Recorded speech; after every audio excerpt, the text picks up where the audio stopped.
വെള്ളച്ചാട്ടത്തിലൊന്നും പോകണ്ട, കാരണം ഇവിടെ തന്നെ നമുക്ക് വെള്ളച്ചാട്ടം ഉണ്ട് കേട്ടോ. നൈസല്ലേ? ആ എന്താ സുഖം. ഇന്നല്ലോ ഉണ്ടോ ഇവിടെ? മീനൊന്നുമില്ലല്ലോ കേട്ടോ.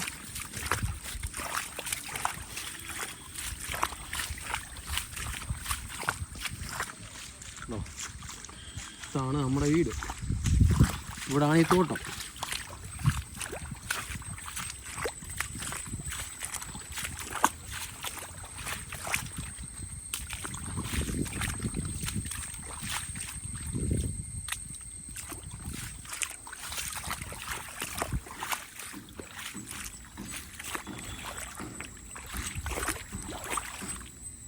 ഇല്ല,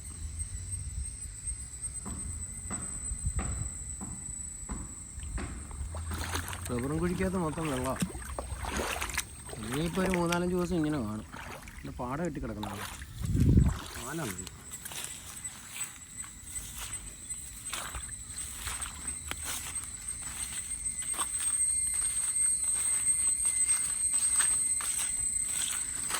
രാത്രി പന്നിയുടെ വിളയാട്ടമാണ്.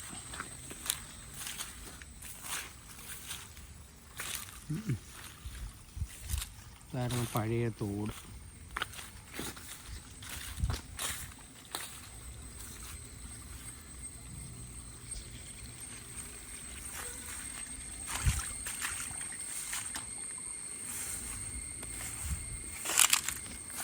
ഗൈസ്, നമ്മളിപ്പോൾ പോകുന്നത് ഭയങ്കര വലിയ ഹിഡൻ സ്പോട്ടിലോട്ടാണ് ഗൈസ്. അവിടെ ചിലപ്പം, പക്ഷെ അങ്ങോട്ട് ഞാൻ കുറേ നാളായി പോയിട്ട്, അപ്പോൾ അങ്ങോട്ട് പോകാനൊരു, പക്ഷേ നമ്മൾ സൂട്ടൊന്നും ഇട്ടിട്ടില്ലല്ലോ. എന്ന് വെച്ച് കഴിഞ്ഞാൽ ഈ പോച്ചയ്ക്കകത്തോടൊക്കെ പോകുമ്പോൾ വല്ല പാമ്പോ വല്ലതും ഒക്കെ ഉണ്ടെങ്കിൽ. ഇതാണ് നമ്മുടെ വീടിൻ്റെ തൊട്ടടുത്തുള്ള ചെറിയ തോട്. ഇവിടെയൊക്കെ പണ്ട് വന്ന് ഇത്ര മീനെ പിടിച്ചിട്ടുള്ളതെന്നറിയോ? നൊസ്റ്റാൾജിയ. ഇങ്ങനെ നോസ്റ്റാൾജിയൊക്കെ അടിച്ച് ഞാൻ വന്നതാണ്.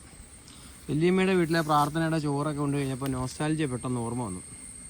അങ്ങനെ ആ ഓർമ്മകളുടെ മുഴക്കത്തിൽ നമ്മളിങ്ങോട്ട് വന്നതാണ്. എല്ലാവരും പാമ്പോ വല്ലതും ഉണ്ടോ തമ്പുരാനെ?